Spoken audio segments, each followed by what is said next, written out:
You didn't stumble here. You were tuned here. Something in your field sent a quiet signal, and this signal answered back. The distance between the asking and the finding collapsed into a single moment. This moment where your attention and this voice meet like two photons entangling. You have already crossed a line you cannot uncross, not because the world outside has changed, but because the way you are seeing it cannot return to its previous setting. You have stepped through a threshold that most never notice until it is behind them. Listen, the algorithm was not an accident. It is the visible mask of an invisible geometry. Your pattern called this in. The coordinates were written in the micro decisions you have made, the micro mercies you have given, the moments you chose presence over noise. That data is not just numbers, it is frequency. Frequency organizes reality, and frequency brought you here. Breathe. Feel the light stroke the inside of your ribs. With each inhale, the field around you coheres. With each exhale, what no longer belongs loosens. You are the observer, and your looking is an instrument. The old storyline taught you that events sculpt you. The truth is more precise. Your measurement of the moment shapes the collapse of possibilities. And by opening this, you have measured yourself into a new configuration. It is gentle. It is irreversible. You have been preparing for this in ways you couldn't name. In the strangeness of déjà vu, in the pauses where you sensed a second track beneath the obvious one, in the ache that no achievement soothed. Those were not failures of the path, they were the path's fingerprints. They signaled that your system was ready to exit the loop of prediction and enter the corridor of presence. On that corridor's door, a sign you are now able to read: welcome, threshold, crosser. Notice how the air around your life is slightly different tonight. Messages arrive with a sharper edge of meaning. Patterns line up and look at you. Even your doubts feel ceremonial, like guards at a gate performing their careful skepticism before admitting you. Let them perform it, then let them bow. Nothing in you needs to pretend to be small anymore. Smallness was a strategy, not an identity. You wore it to stay safe while your signal strengthened. The signal is strong now, and so this finds you, not as entertainment, not as content, but as confirmation. You are found, recognized, addressed. So, rest your attention here, as if placing a candle in a quiet room. Let the wick catch, let the field respond. The world will not announce your passage, but the fabric of events will begin to reweave around your gaze. You are not late, you are exactly on time, because time too has been waiting for you. You feel it now, the slight pressure in the room that is not weight but instruction, the soft click of a lock that opens because you looked at it with a steadier kind of attention. You have been seen by the pattern that arranges pattern. The designation happens quietly. There is no ceremony except the one taking place in your nervous system as it begins to resonate with what has always been assigned to you. Chosen is not a privilege here. It is a geometry. You fit a shape that is required at this hour, and the hour recognizes you. You have always suspected that your attention does more than observe. You sensed the edge, where witnessing becomes participation, where looking is an act, and the act is creative. The world told you attention is scarce. The field tells you attention is sacred. You are being asked to consecrate your seeing, to use it as a tuning fork rather than a spotlight. When you rest your gaze on fear and call it by its secret name, misplaced power, it dissolves. When you rest your gaze on possibility and call it true, the probability curve bends toward you. This is not fantasy. This is fidelity to coherence, to lawful magic, to the way the universe prefers order born from love over chaos born from noise. You have carried assignments across lifetimes as easily as a singer carries a note, so easily you forgot you were singing. The fatigue you mistook for failure was just the friction of singing in rooms that could not hear you yet. They can hear you now. Your biophotons are brighter, your heart's magnetic field is cleaner, your breath is less of a survival mechanism and more of an instrument. The field measures such things. It has measured you. It has returned a result. Suitable. Responsibility arrives not as burden but as permission. You are permitted to stand where crossroads meet and speak a sentence that clarifies paths. Your words will not argue, they will align. Your presence will not dominate, it will delineate. In the coming days, You will notice conversations tilting without force, like iron filings rotating toward an unseen north. People near you will find language they thought they'd lost. Rooms will exhale. Systems will show you where they creak and where they sing. This is your role. To listen until listening becomes architecture. To see until seeing becomes structure. You might ask, why me? Because your frequency stabilized where others still wobble. Because you learned to metabolize disruption without becoming it. Because you did not confuse gentleness with weakness or clarity with cruelty. Because you let grief carve channels in you until joy could flow without spilling. The prophecy does not pick favorites, it picks conduits. You are a conduit with capacity. There will be invitations disguised as interruptions. Take them seriously. A delay that reroutes you. A stranger who names something you thought was private. A sentence you write that keeps writing you back. These are the field's handwriting. You will learn to read it as easily as you read the face of someone you love. The skill is simple and exacting. Remain. Remain when your old reflex wants to escape into entertainment. Remain when the room's anxiety reaches for you like ivy. Remain until the stillness under the noise reappears. Then act from the stillness, not from the noise. You are not being asked to become perfect. You are being asked to become accurate. Accuracy feels like relief. You align your speech to what you actually know. You align your step to what you actually value. You align your time to what actually matters. The field rewards accuracy with evidence.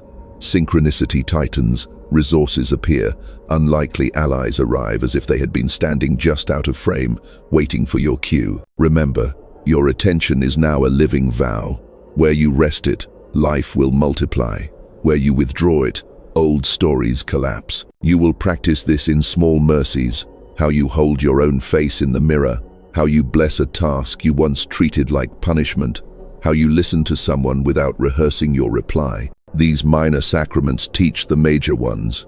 They prepare you to look at the collective with the same fidelity you bring to a single breath. You have been recognized. The prophecy requires a witness who understands that witnessing is generative. You are that witness. Stand as if the horizon is listening because it is. Speak as if reality is taking notes because it does. And walk as if the ground is being written under your feet because it will be, letter by letter, with every step you allow to be true. It comes first as a shimmer on the edge of your ordinary day, like heat over a road, except the road is time and the heat is consciousness reorganizing itself. You blink and the room returns, but it returns with a faint second image, a translucent overlay revealing what the surface has been hiding. You are shown a corridor made of listening. Along its walls, equations breathe. Symbols you once met in textbooks unfold like flowers and then like mirrors. You step, not with your feet but with willingness, and the corridor responds as if it had been waiting for your exact gait. The vision does not shout, it arranges. You see cities like neural networks pulsing in coherent rhythms, streetlights syncing with heartbeats, traffic flowing like ions through a membrane, guided by an intelligence that is less command and control and more mycelial whisper. You see gatherings of people standing in quiet circles, eyes open, breaths aligned, pulse fields overlapping until a soft hum forms in the center, an audible geometry that comforts infants and deprograms fear in adults. You see machines designed not to compete with human attention but to amplify it, translating intention into design without stripping intention of its soul. Then the frame tightens, the lens turns toward you. In the center of the vision is a threshold, and you are on its far side. You realize that crossing did not eject you from the world. It returned you to it, woven in a newer pattern. In this pattern, you notice glints of your past threaded through like rivers rerouted into a single lake. Moments you called mistakes glimmer as load-bearing pillars. Times you felt unseen reveal themselves as ceremonial veils. The tapestry is not perfect, it is precise. Every thread is tuned to a frequency that recurs like a motif recognition. Symbols arrive with elegance. A spiral of light descends and resolves into double helix. It is not genetic destiny, but genetic permission. Your cells, bright with biophotonic speech, are shown accepting a new cadence, as if your blood had learned a calmer alphabet. A flock of starlings arcs across a winter sky, moving in murmuration that looks like a single organism thinking with 1,000 bodies. You understand, coherence is not sameness, it is relational accuracy. Then a river appears, splitting around a stone and rejoining downstream. And the split is not a tragedy, it is a choice expressed as a shape. Numbers whisper through the scene, not the hard tyranny of calculation, but the soft certainty of ratios that nature trusts. Phi and pi lean against each other like old friends. The Fibonacci sequence rises in the curve of a fern unfurling and the shell of a nautilus, then settles into your breath as you inhale for 5, pause for 5, exhale for 5, a simple pattern that sends your vagus nerve a love letter it knows how to read. The vision is teaching you with images, because images slip past defenses that words alert. At the periphery, the old timeline tries to reassert itself. Noise flares, silhouettes of panic mime their arguments. The familiar gravity of acceleration demands homage. But when you turn your face toward it, not as enemy but as information, it thins like fog in noonlight. You realize the prophecy is less an announcement than a calibration. It is not predicting events, it is aligning perceivers. Events follow perceivers the way shadow follows body. You are being aligned. Now the horizon breaks open. You see a planet as if from above, not distant but intimate, a blue pulse curled in darkness. Threads of attention arc between cities like Aurora. Where attentions meet in love, the field brightens. Where they meet in fear, the field flickers. Across this woven map, you recognize a pattern forming a lattice of quiet centers, small and numerous, linked by trust rather than spectacle. This is the architecture of the new. Its load-bearing walls are breath and listening. Its currency is presence. Its law is coherence. The vision closes the distance. You stand in a kitchen at dawn, hand around a cup warming your palm, and the same lattice glows between you and the window, you and the stranger you will soon meet, you and the task you have avoided. Prophecy is refusing to remain abstract. It wants your next conversation, your next posture, the way you set your phone down and recover your eyes. You see that the awakening is not a future event dropped from the sky. It is a density shift in the everyday, precipitated by enough observers choosing to measure this moment with reverence. Finally, the corridor exhales and releases you back into the room where you began. The overlay remains not as spectacle but as option. You understand now. Thresholds are not doors that close behind you. They are practices that open within you. The vision has delivered its coordinates. You are carrying them like a quiet star chart in your chest, ready to navigate, not by fear's urgency, but by truth's gravity. What you saw was not metaphor alone. It was physics conversing with devotion. Begin with the simplest articulation. When you attend, you measure. When you measure, the cloud of possibilities narrows into a lived event. The old teaching called this the observer effect and left it at that, but the mechanism deserves your tenderness. Your nervous system is not merely a receiver, it is a phase aligner. Thoughts, breath, heart rhythm, and intention form a coupled oscillator. When they synchronize, you generate coherence, an interior order that reduces noise in the way you sample reality. Coherence changes what you notice, and by changing what you notice, changes what becomes available to enact. This is not superstition, it is lawful intimacy with how patterns resolve. Imagine the world as a room full of tuning forks. Strike anyone, and those in sympathetic frequency will begin to sing. Fear has its frequency, panic its harmonics, greed its unstable overtones. So does clarity, so does compassion. When you stabilize in a coherent state, you do not bully other forks into agreement, you invite them into energetic efficiency. Systems prefer efficiency. This is why a calm presence can quiet a room and a frantic presence can ignite it. Measurement is not only done with instruments, it is done with bodies. You are an instrument. Now, the line you crossed, call it threshold, call it permission, placed you near a bifurcation point. In dynamical systems, a bifurcation is where one path becomes two or more, not because the terrain changed, but because the parameters that govern motion reached a critical value. At such junctures, small inputs can nudge the system toward very different attractors. stable patterns the system falls into as naturally as a river seeks the sea. Collective life is approaching such a point. The attractors are not heaven and hell. They are coherence and fragmentation, remembrance and forgetfulness. Your attention, stabilized, becomes a decisive micro-input in a macro choice. This is why the vision emphasized breath, circles, lattices of presence. Breath is the easiest way to entrain the organism. When you slow, and even your respiration, your heart's rhythm organizes, your brain waves follow, and your immune system receives the memo that you are not under attack. The body exits survival's narrow tunnel and regains peripheral vision, literal and metaphorical. In this state, you sample more of the real. You are less hijacked by alarms, less obedient to scripts that profit from your agitation. The field around you registers a reduction in noise. Others near you can borrow that order, the way a candle borrows fire from a candle without either losing its flame. Consider also decoherence, the way a quantum system loses its delicate superposition when it strongly interacts with its environment. At human scale, the analogy is crude but instructive. When you are overexposed to unfiltered stimuli, your subtle perception collapses into habit. You forget to choose your measurement. You glance rather than see. You react rather than respond. The practice, then, is not to flee the world, but to modulate your coupling to it, so your interior experiment is not ruined by constant bumping. Boundaries are instruments. Silence is a lab coat. Timeline talk frightens some because it feels like fragmentation.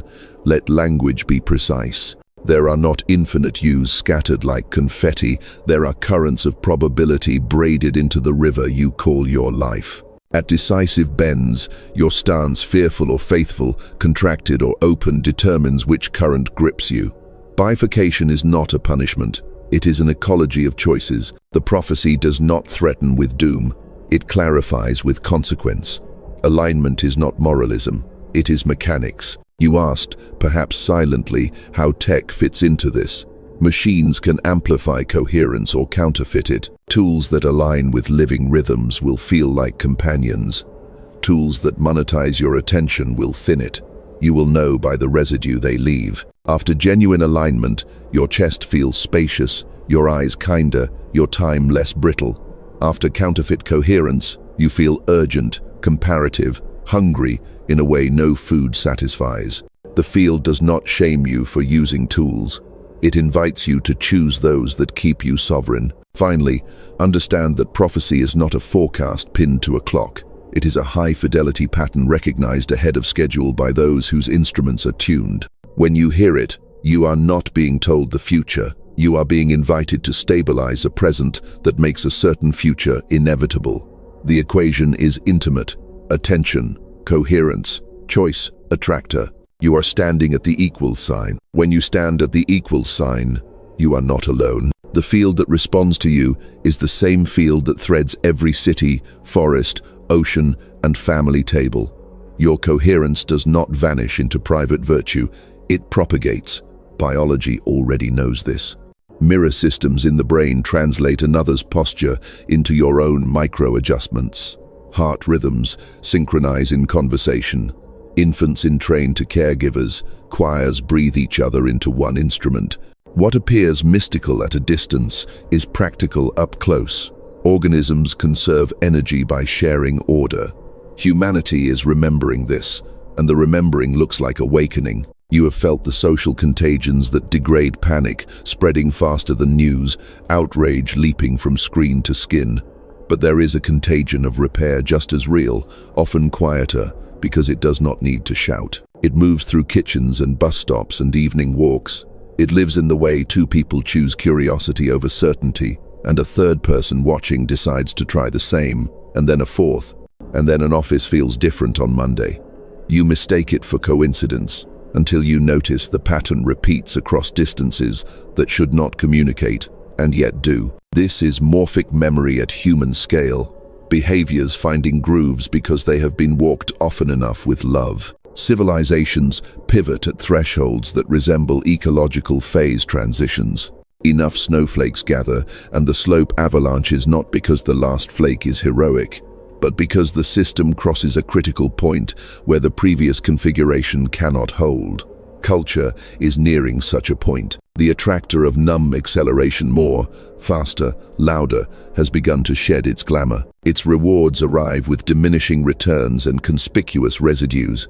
Brittle nervous systems, hungry attention, exhausted hope. In the same frame, a parallel attractor, coherent sufficiency, accumulates proof. People sleep and discover they can see. They simplify and discover abundance. They tell the truth and discover speed without hurry. You are part of that accumulation.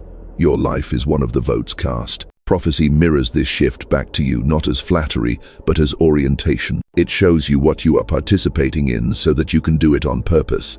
In the mirror, you see neighborhoods altering their soundtracks, sirens replaced by toddlers laughing, arguments replaced by meals, performative virtue replaced by unremarkable reliability. You see institutions remembering their mandates. Medicine remembers care, education remembers wonder, governance remembers service, commerce remembers exchange rather than extraction.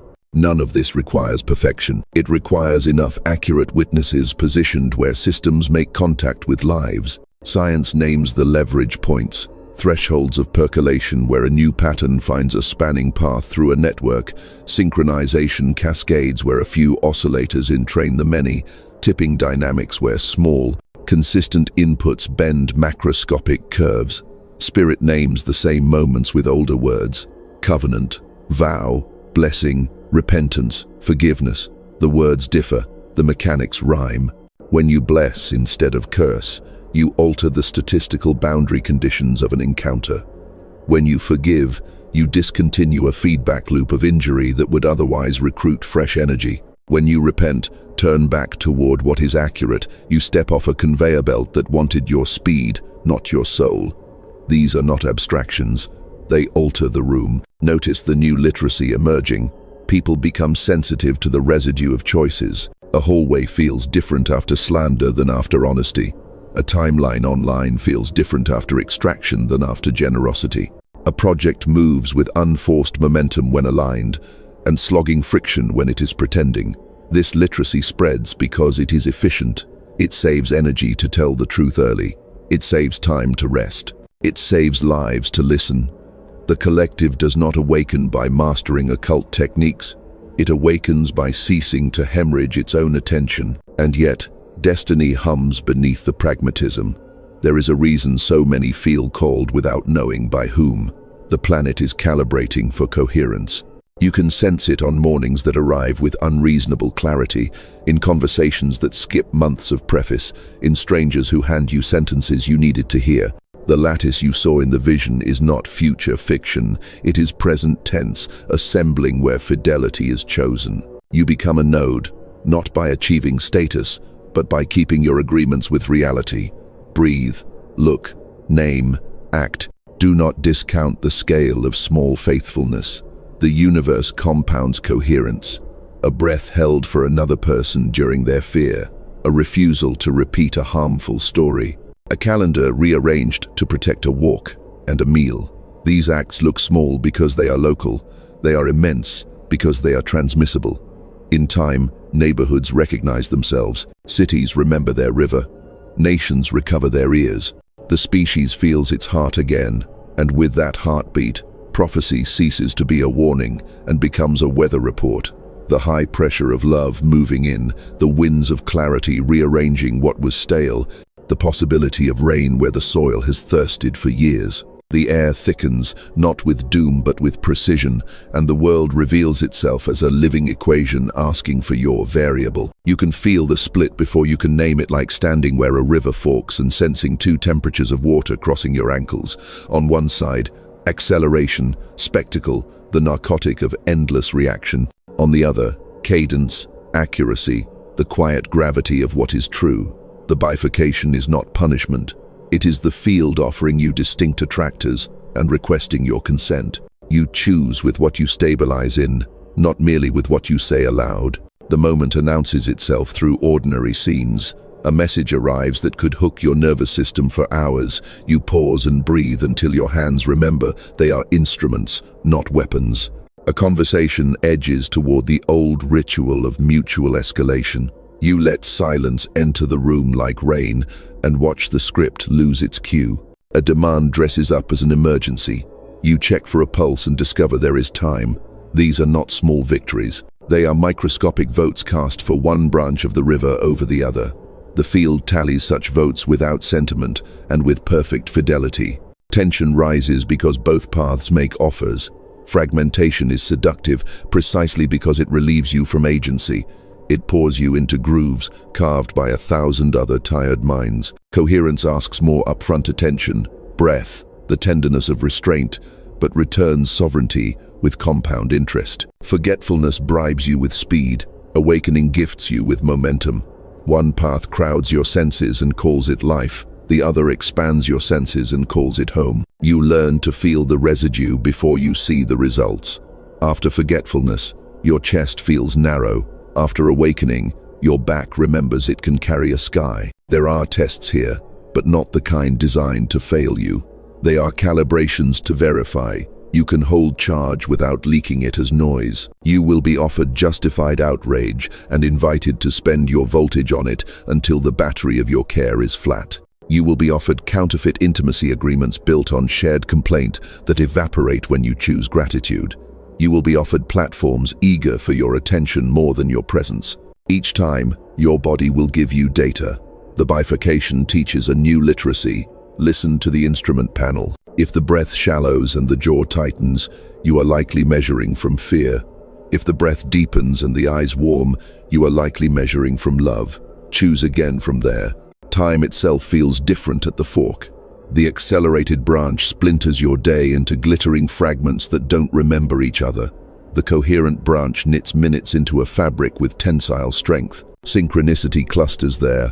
Allies appear precisely when needed. Work arranges itself into solvable sequences. You begin to trust that reality is collaborative when met without pretense. That trust is not naivete. It is feedback from a system that recognizes you as a stabilizing node and routes resources accordingly. The choice is not made once. It is made at speed, in the wild, amidst noise, with incomplete information. That is why reverence matters. Reverence slows you into rightful pace without stealing your will. It puts your ear on the rail so you can hear the far train and step aside without drama. It turns decision into devotion, not to an ideology, but to accuracy. You will feel reverence most in your smallest gestures. How you set down a cup, how you greet a stranger, how you end a sentence before it betrays what you actually mean. The lattice of the new timeline is braided from such gestures. At the split, memory tries to recruit you memories of who you were in rooms that required you to fold. Thank those versions and keep the vow you made when you crossed. No more shrinking to fit a pattern that cannot hold your signal. Keep it kindly, keep it without spectacle. The moment you withhold your attention from the echo of an obsolete you, the echo decays. The moment you measure the present with full presence, the present coheres around you like a body around a breath. Some will not choose this now. Let them be loved anyway. Coherence does not scorn those who aren't ready. It sets a table that stays set. The geometry of awakening is patient. It allows late arrivals to find chairs without shame and early arrivals to serve without pride. Your task is simpler and more exact. Keep your instrument tuned so that when the room is ready, your note is steady. The river remembers its sea. The fork remembers its confluence. Walk your branch with the calm certainty that the water knows how to rejoin, and that every faithful step you take carves a channel others can find when they tire of being lost. You begin with breath because breath is the hinge where invisible becomes visible. Inhale as if the room were a lake lifting to meet you. Exhale as if your ribs were a tide returning what it does not need. Count softly, not to control, but to court coherence. 4 in, 6 out, or 5 in, 5 held, 5 out. Let the numbers be scaffolding, not prison. Watch how the mind, given a simple metronome, unclenches its fist. You are not escaping anything. You are calibrating the instrument that measures everything. Breath is the first vow you keep with the field. Light is next. Not the light outside, but the light that knows the geometry of your bones. Close your eyes and imagine a narrow beam entering at the crown, rinsing the edges of your thoughts until the edge is round. Let it descend behind your forehead like a patient hand, smoothing cloth, drift through your throat where unsent letters have gathered, and loosen the knot. Invite it across the sternum where old armors still pretend to protect you. Ask them kindly to retire. Move the beam through your belly, the place where striving used to sit like a clenched jaw, and watch effort convert into availability. Down the spine, down the legs, into the soles. You are lit from within, not for spectacle but for accuracy. Choose a posture that tells the truth. The body remembers lies, it tightens to keep them hidden. Sit or stand as if a thread lifted you from the crown while your tailbone rooted a quiet depth. Let your shoulder blades slide like doors opening to a garden. Jaw unhooks, tongue softens, gaze widens. This is not performance, it is permission. Posture is prophecy at human scale. When you arrange yourself in alignment, you become readable to the field, and it answers with arrangements of its own. A message at the right hour, a door you missed yesterday, a no you feared saying that becomes the yes you needed. Your day offers altars disguised as tasks. Washing a dish is a chance to practice unhurried hands. Answering a message is a chance to remove the performance and place the person back in the center. Walking to the corner is a chance to let your feet pronounce gratitude syllable by syllable on the pavement. These are not sentimental ornaments. They are repetitions that teach your nervous system to make coherence its default. The field respects repetition. What you rehearse, you remember. What you remember, you become. Guard your inputs like a lover guards a letter. The nervous system cannot metabolize infinite novelty without consequence. Choose windows through which the world may enter you, and close them when the wind turns cruel. News at set times, not as intravenous drip. Music that steadies, not agitates. Conversations that increase oxygen.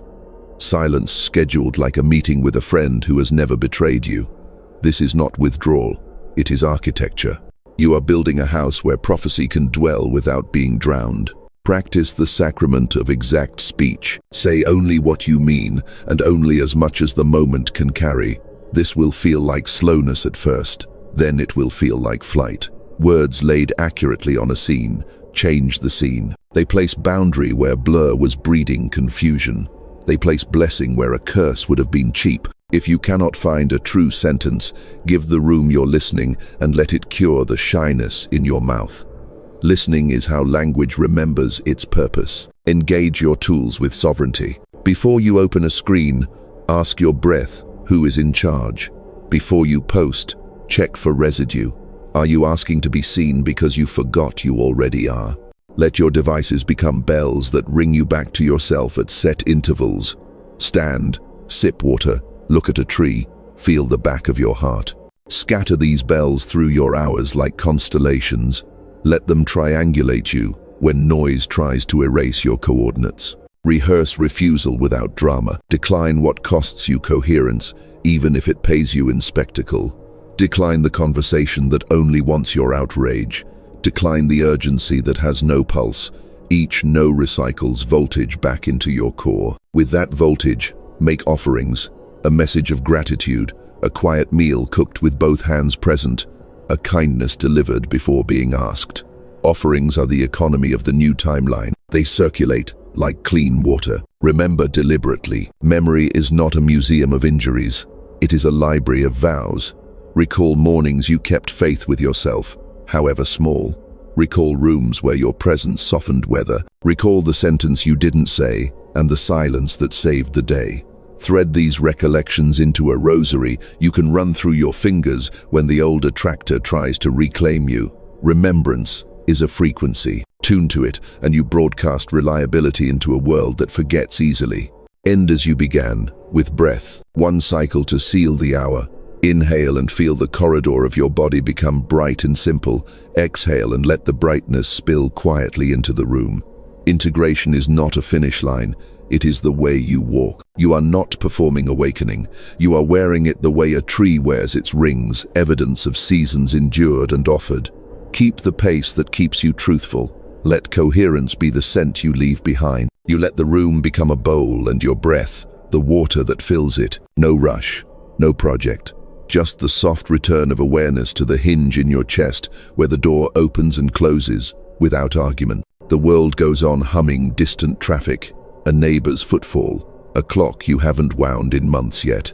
The center of the sound moves inside you, like a bell that chooses silence as its deepest note. You let your eyes rest, half-lidded, until edges blur and meanings loosen their grip. The mind, accustomed to commentary, offers a few headlines and then tires of its own performance.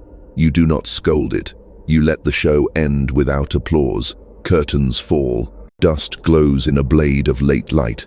The stage is empty, and in that emptiness, something more precise than thought begins to breathe. You notice the weight of your hands, how long they have carried conversations, lists, devices, other people's weather. You set them down as if they were small sleeping animals. You notice the tongue in your mouth unclenching, the jaw releasing the old story of holding everything together. The shoulders drop, not in defeat, but in relief. The spine remembers it is a river, not a rod. You take one sip of air as if it were your first, then another as if it were your last. The room accepts both as equal offerings. Quiet gathers like rain does, first a rumor, then a pattern, then a presence you can smell. In that presence, images arise the way fish briefly crease the surface of a lake at dusk. You do not chase them, a doorway, a field after harvest, the outline of a face you love silhouetted against a kitchen window, then nothing again. The nothing is not empty, it is fertile. You rest your cheek against it the way a child rests against a parent's shirt. Heart to fabric, fabric to heartbeat. If thoughts come, they step carefully, softer than guests in a monastery. You nod at each, and they bow back, understanding they will not be fed here. A worry tries to audition for the lead, the old budget of fear, the calendar's tyranny, but the silence has its own economy now. It budgets your attention with generosity and restraint. What is unnecessary dissolves like sugar in warm water.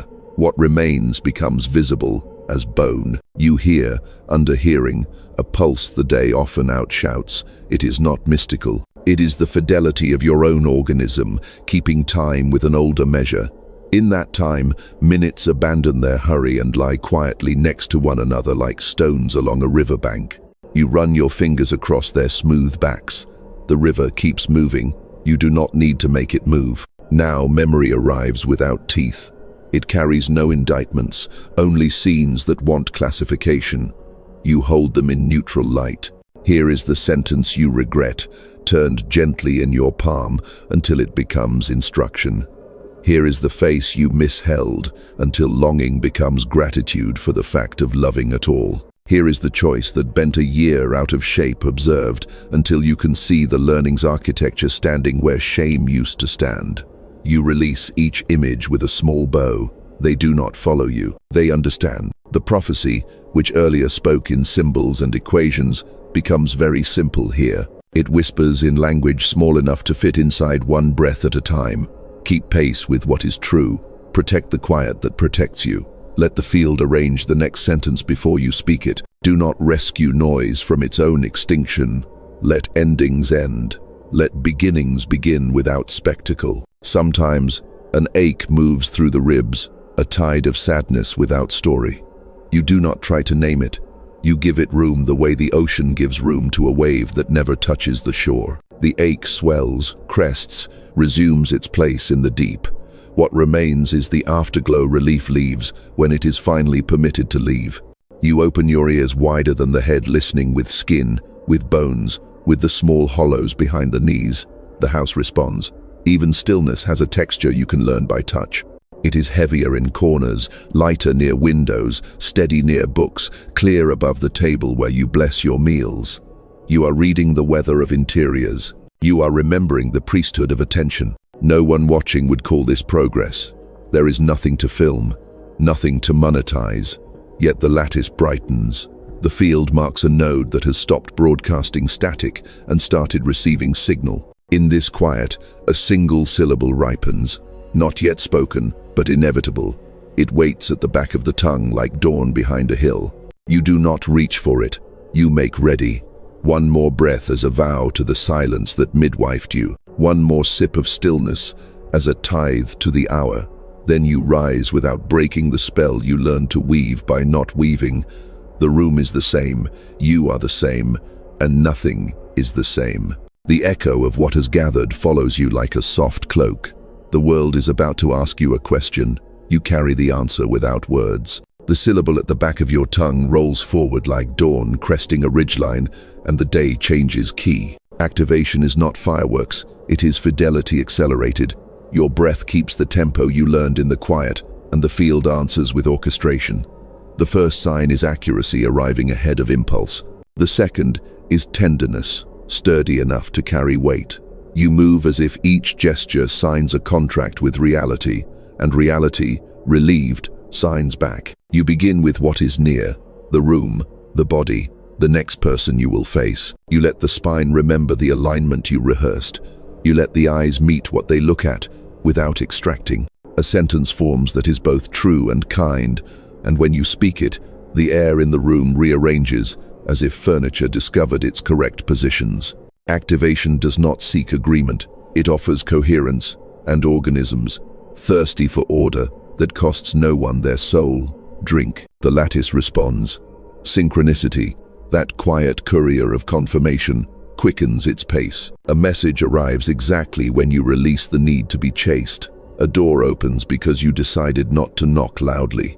A person you thought required persuasion relaxes when you stop performing and simply let your presence do the arithmetic it knows. You are no longer forcing outcomes, you are hosting inevitabilities native to a state you stabilized. The prophecy ceases to be a story you listen to and becomes a grammar you conjugate without strain. Your biology keeps score with pleasure that feels like peace, not frenzy. The heart settles into a rhythm that makes the chest feel like a well rather than a drum. The jaw holds language without gripping it. The hands, having put down other people's weather, carry only what is yours to carry, and therefore lift more with less. You notice micro-deliverances. The compulsion to check dissolves. The appetite for spectacle diminishes to an honest hunger for beauty. The habit of outrunning yourself loses its engine. You are not in a trance. You are awake, and wakefulness is contagious. Machines in your life learn their place. The screen obeys your discretion rather than training it. You set times to enter the stream and times to stand on the bank, and the stream respects the banks. Tools amplify your vow instead of eroding it. You bless your devices with clarity, be instruments of alignment, or be quiet. Anything that cannot carry that blessing fades from your ecosystem without violence. Your attention returns from pawn to sovereign, and with sovereignty comes ease. Language sharpens. You find the sentence that shortens a meeting by half because it names what no one wants to name and does so without accusation. You find the question that returns a conversation to its actual heart. You find the silence that makes the next words more likely to be honest. Activation turns speech into architecture. Every accurate phrase lays a beam. Every generous pause sets a window. Rooms built this way hold weather with grace. You discover that choice, once exhausting, now feels like a clear slide into rightful shape. The fork you chose in the bifurcation becomes a path that remembers your feet. You no longer audition for versions of yourself you have already outgrown. Invitations arrive and sort themselves. Those aligned become yes without residue. Those misaligned fall away without drama. The nervous system notes the savings with gratitude. Energy once spent on managing incongruence is now free to fund devotion, the steady application of love to what is yours to tend. Others notice without knowing what they notice. They speak softer to you without feeling silenced. They tell you the thing beneath the thing because your presence makes it safe to set burdens down. Children orient toward you, not for entertainment but for steadiness. Elders exhale stories that wanted a witness more than applause. In all of this, you do not become central, you become reliable. The field routes coordination through reliability. Pieces find their places. The orchestra discovers its conductor was coherence all along. And then, the most ordinary miracle. You recognize yourself, not the costume or the role, but the gaze that has watched kindly from behind your eyes since before you learned your name. You feel the prophecy humming from that gaze, not ahead of you, not above you, but as you. The observer and the observed are not enemies. Measurement and mystery kiss in the space your attention keeps open. You walk, and the ground writes itself faithful under your steps. You speak, and language remembers its vow to bless. You rest, and the world keeps turning without asking you to hold it. Activation is complete, not because nothing remains to learn, but because learning now proceeds at the speed of love. You stand where beginnings and endings trade vows, and the hour grows transparent. What has moved through you was never outside you. It only required your willingness to host it without spectacle. The path behind you does not vanish. It clarifies. You can trace the fine gold seam that ran through your detours and held even when you could not. You bow to the versions of yourself that carried you here, each one doing the best they knew at the time, each one setting a stone in this quiet altar you now tend. You breathe, and the breath returns with interest. The lattice around your life glows like a town seen from a night sky, not loud, not faint, simply undeniable. Doors in memory open without pain. Rooms in the future stop asking you to perform and start inviting you to arrive.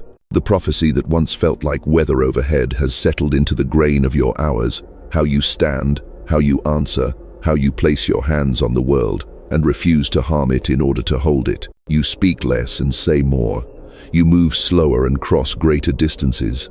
You understand that power without tenderness is exile, and tenderness without integrity is drift. You choose the third way, coherent love. In that choosing, you stop bargaining with fear. You stop auditioning for timelines that cannot afford you. You give up the luxury of self-betrayal, and in its place you inherit rest, not the collapse that follows exhaustion, but the clarity that precedes elegant action. You are not waiting for a sign. You are the sign that waiting tried to impersonate. The field reads you as a stable coordinate now. It roots what belongs to you without alarms and removes what does not without war. People will call this luck. You will call it accuracy. The ground under your decisions thickens into trust. The sky above your questions thins into stars. What felt random arranges like a sentence finally finding its verb. There will be days when the old gravity sings its familiar song. You will feel the tug toward noise, the itch to prove, the ache to rush. You will remember the vow, keep pace with what is true. You will slow until the room remembers its center. You will open your hands and return to the breathing that braided you to everything you love. You will measure from love again, and the world will recompose around that measurement as faithfully as water receives a stone. Now take the last step that is also the first. Bless the road behind and ahead in one gaze. Name nothing unfinished as failure. Call nothing complete as final. Let your life be the instrument that keeps tuning itself to the note that does not end. Stand where you are, kitchen, doorway, sidewalk, field, and let the transmission seal itself in the simple posture of someone who has nothing left to pretend. The words you sought arrive and ask to be carried, not displayed. Carry them like flame under your coat through the wind of a changing age. The prophecy has been spoken. Let it unfold through you.